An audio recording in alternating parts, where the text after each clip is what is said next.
Bonjour à toutes et à tous, j'espère que vous allez bien. Aujourd'hui, on se retrouve pour la 25e journée de la Ligue 1 et on a quand même de très belles affiches. Rennes PSG, Nice-Lyon, Marseille-Lens. En soi, ça peut être des affiches sympas.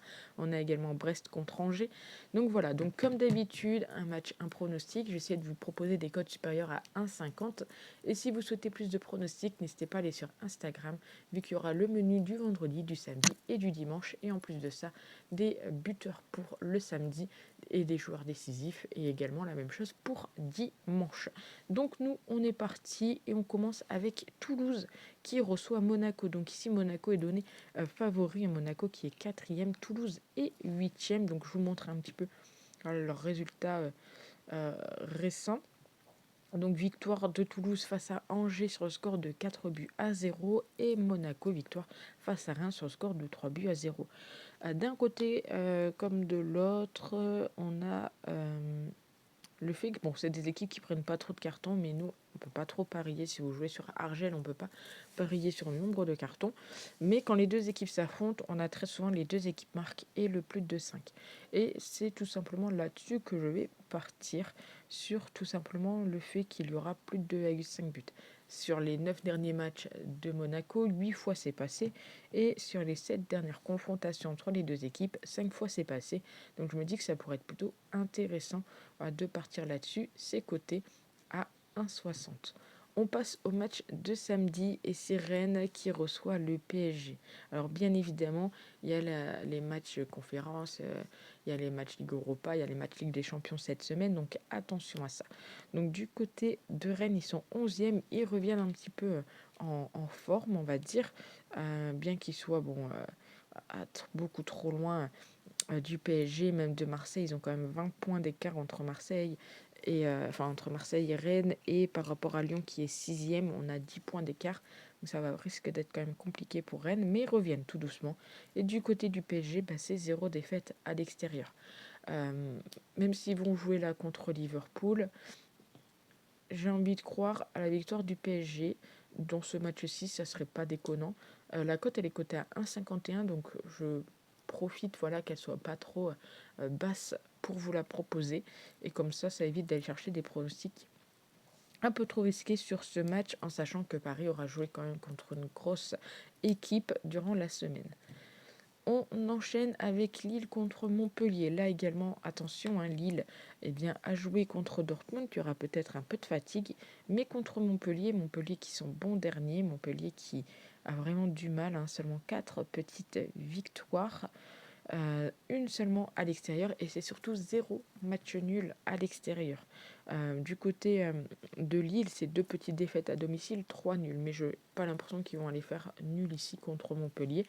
Donc je vous propose tout simplement le fait que Lille gagne de 2 buts ou plus. C'est très bien coté, en plus coté à 1,93. On passe à Marseille contre Lens. Alors là, il y a un bon coup à jouer pour Marseille parce que Lens est vraiment pas du tout en forme. C'est un petit peu n'importe quoi du côté des Tessans et Or, et Marseille pourrait donc prendre les 3 points et peut-être prendre un petit peu plus le large par rapport à Nice qui affrontera Lyon, donc une grosse affiche également. Donc Marseille là a tout à jouer pour espérer prendre un petit peu le large par rapport à Nice. Donc Lens qui est sur 4 défaites d'affilée, voilà, je vous le montre. Hop. Donc contre le Havre, contre Nantes, contre Strasbourg, contre Nice. Très souvent, ils prennent un petit but. Là où c'est intéressant, c'est que quand les deux équipes s'affrontent, on a quand même un petit avantage, on va dire, pour Lens, mais vraiment léger au niveau des confrontations. Euh, Lens qui a déjà gagné à Marseille, donc c'est pas surprenant. Très souvent, ça se joue clairement à un but d'écart. Donc que ce soit Marseille qui gagne ou Lens, ça se joue très souvent à un but d'écart. On a du 2-1, du 1-0, du 3-2. Donc attention à ça si vous souhaitez jouer par rapport au nombre d'écarts, enfin en but d'écart. De mon côté, je vais quand même tenter ici le fait que les deux équipes marquent. On sait que Lens doit montrer un nouveau visage, et du côté de Marseille, ils doivent aller chercher tout simplement la victoire. Donc pourquoi pas voir tout simplement un but des deux équipes. On passe au match de dimanche et c'est Brest qui reçoit Angers, et c'est peut-être un des matchs qui m'a donné un petit peu plus de fil à retordre à pronostiquer. Donc, Brest qui est 10e, Angers qui est 13e. Donc, Angers qui fait quand même pas mal de nuls. Donc, au niveau des derniers matchs, si on ne prend pas le match de Ligue des Champions de Brest face au PSG, ils ont exactement en Ligue 1 la même forme, c'est-à-dire 2 défaites, euh, 2 nuls et une victoire.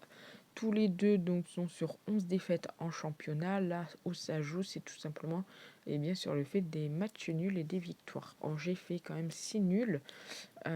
Et la bonne nouvelle, entre guillemets, oui et non, c'est qu'ils font quand même pas mal de nuls à l'extérieur. Sur leurs 6 nuls, ils en ont fait 4 à l'extérieur. Donc attention, j'ai envie de dire, aux Brestois. Les Brestois qui, à domicile, voilà, c'est 6 victoires, 2 nuls et 3 défaite. Entre les deux équipes, on retrouve très souvent le moins de 2,5 buts et le fait Brest marque le premier but. Ici, je vais tenter quelque chose, c'est tout simplement de partir sur un résultat mi-temps avec le nul mi-temps remboursé. Alors, est-ce que c'est possible? Remboursé si Angers l'emporte. Ou alors partir sur Angers remboursé si Brest l'emporte. Alors, je vais vous expliquer pourquoi ce choix. Il faut savoir que Angers ne prennent pas forcément beaucoup de buts en première mi-temps. Voilà, sur 13 buts pris, ils en ont pris que 4 à l'extérieur. Donc, c'est plutôt intéressant. Et on voit que c'est également la première mi-temps et une des périodes où Brest prend quand même des petits buts à domicile. Donc ça pourrait être intéressant, ça couvre en plus le nul qui pourrait clairement être possible en première. On sait qu'en Ligue 1, les matchs nuls en première mi-temps, c'est quelque chose qui passe assez souvent. On enchaîne avec Reims, Reims qui reçoit Auxerre. Donc Reims qui est 15e, Reims qui n'est pas du tout en bonne forme. Voilà, je vous montre. Et du côté d'Auxerre, ils sont actuellement 12e.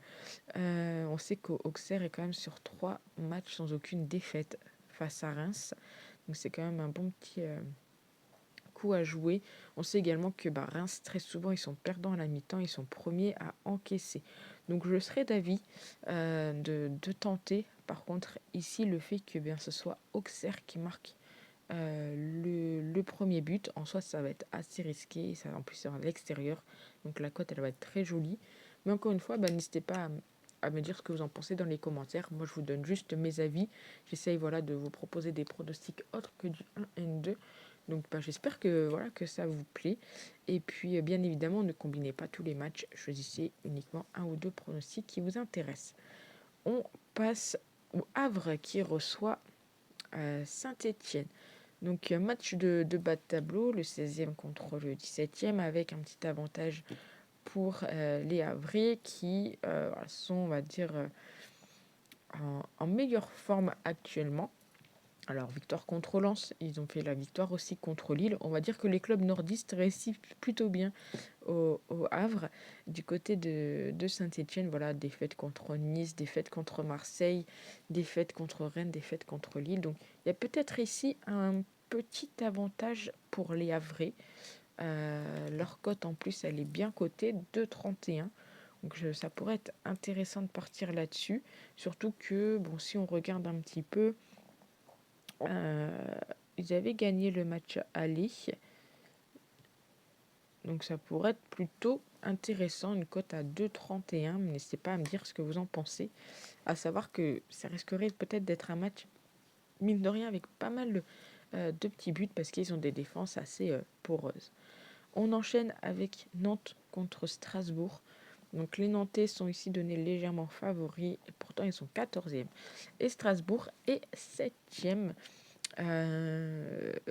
Petite meilleure forme, j'ai envie de dire, pour Strasbourg. On voit que quand même, à l'extérieur, Strasbourg a un petit peu de mal, mais à domicile, voilà, Nantes, c'est un petit peu la même chose. Donc ça reste un match qui pourrait se finir en match nul. Donc au match aller, ça a fait 3-1 pour Strasbourg. On voit que Strasbourg est plutôt en bonne forme face à Nantes. Pour vous dire, Nantes contre Strasbourg, à domicile, ils n'ont pas gagné depuis 2018. Donc je serais d'avis, moi, de partir sur quelque chose comme Strasbourg remboursé 6 matchs nuls, c'est coté à 1,83. On aurait peut-être même pu tenter, mais je pense que la cote va être moins élevée. Le fait que les deux équipes marquent, si ça vous intéresse, n'hésitez pas à le tenter également. Et on passe donc au dernier match de cette journée qui est Nice. Nice qui reçoit Lyon. Nice qui est troisième, Lyon qui est sixième. C'est clairement un match où l'une comme l'autre ne doivent pas forcément perdre de points pour espérer rester dans le top 6 pour Lyon. Et pour Nice, ne pas ne pas être un petit peu largué par rapport à Marseille. Et puis surtout que derrière, il y a Monaco qui est vraiment pas très loin, tout comme Lille. Donc clairement, les deux matchs-là, les deux équipes-là, ils doivent tout simplement ne pas perdre. On sait que Lyon est quand même sur 3 matchs sans défaite contre Nice. De mon côté, je verrais bien un match avec pas mal de petits buts. Donc le plus de 2,5 est pas forcément très cher payé, mais je vais partir là-dessus. Je me dis que c'est un match où les deux équipes vont devoir aller chercher la victoire. On pourrait peut-être même combiner, je pense à ça, au fait que les deux équipes vont marquer. Pour moi, c'est un match où, comme je vous l'ai dit, les équipes ne doivent pas perdre de points. Donc c'est coté à 1,69, pas beaucoup plus. Mais voilà. Donc voilà pour les pronostics de la Ligue 1. N'hésitez pas à me dire ce que vous en pensez dans les commentaires. Et puis nous, on se retrouve très vite pour une nouvelle vidéo. Ciao!